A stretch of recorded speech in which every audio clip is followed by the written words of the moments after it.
কল্পনা করুন আপনি সমুদ্রের উপরিভাগ থেকে নিচে নামছেন। ১০০ মিটার, ২০০ মিটার, ১০০০ মিটার, যেখানে সূর্যের শেষ রশ্মিটুকুও হারিয়ে যায়।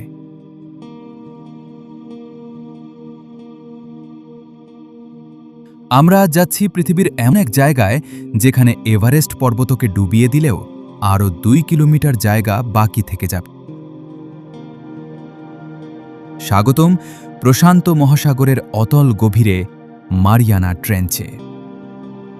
ফিলিপিন এবং জাপানের মাঝামাঝি অবস্থিত খাদটি প্রায় ২৫৫০ কিলোমিটার দীর্ঘ, কিন্তু এর আসল লুকিয়ে আছে এর গভীরতায়।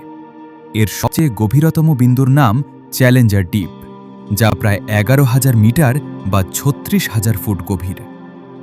এখানে পানির চাপ এতটাই বেশি যে একটি মানুষের হাড় গুঁড়ো হতে সেকেন্ডের ভগ্নাংশ সময় লাগবে।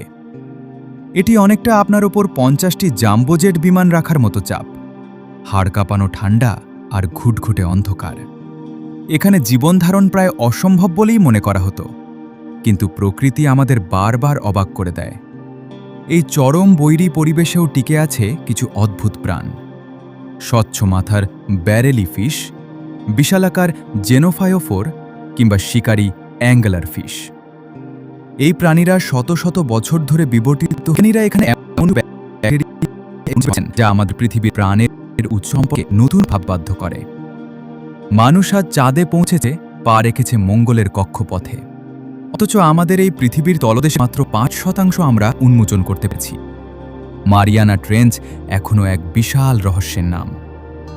হয়তো এই অন্ধকারের নিচেই লুকিয়ে আছে পৃথিবীর ইতিহাসের এমন কোনো অধ্যায় যা এখনও মানুষের চোখের আড়ালে।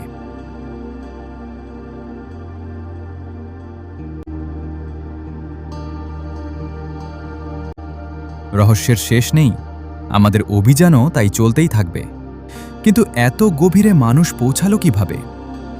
১৯৬০ সালে ত্রিয়েস্তা নামক একটি বিশেষ বাথিস্ফিয়ারে চড়ে ডন ওয়ালশ এবং জ্যাক পিকার্ড প্রথমবারের মতো এই অতল গহ্বরে নামার দুঃসাহস দেখান।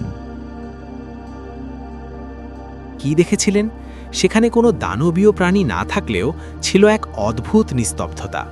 বিজ্ঞানীরা লক্ষ্য করেছেন সমুদ্রের তলদেশের এই অংশে পানির ঘনত্ব ওপরের তুলনায় অনেক বেশি, যা এই গভীরতাকে আরও রহস্যময় করে তোলে।